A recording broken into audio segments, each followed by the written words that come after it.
To achieve the highest performance and consistency, make sure the saw, arbor, and tool holder are all thoroughly cleaned and in excellent condition.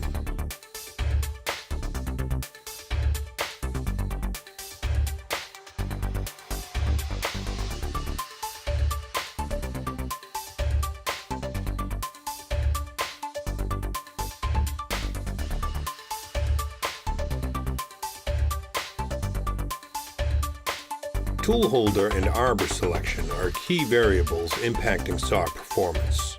Only select arbors and tool holders with 2 10,000ths of an inch tolerance on diameter and runout.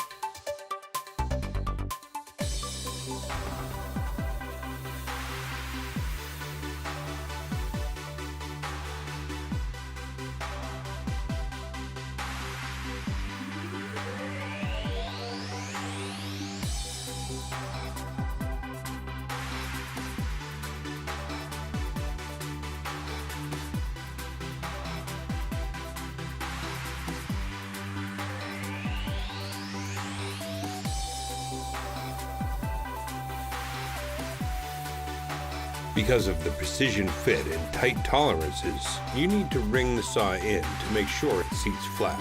There can be less than 1 10,000th of an inch clearance. That's why it's so critical to match a clean, high-quality tool holder, arbor, and saw for best performance.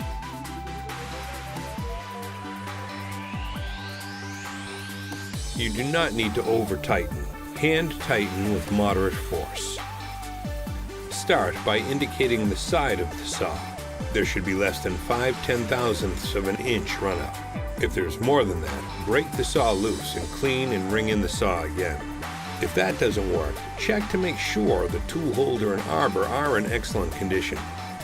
For saws thicker than 20 thousandths of an inch, measure the tooth-to-tooth runout. Spin the saw in the opposite direction of its cutting direction. A dial indicator or vision system can be used to check runout. Rotate the saw very slowly and make note of the highest measurement for each tooth. That is the number you want to compare. The difference between the largest and smallest measurement is the runout. This difference should be kept to less than 1 1/2 thousandths of an inch. If there is too much runout, clean the saw and repeat the assembly steps. If this does not fix it, inspect the arbor and tool holder. Adjust the coolant so both sides of the saw and teeth have heavy, equal flow. Unequal coolant can cause problems. When running the saw, listen to the saw cutting the material. It should sound smooth without any recutting of chips. Use RobbJack's recommended speeds and feeds for a starting point.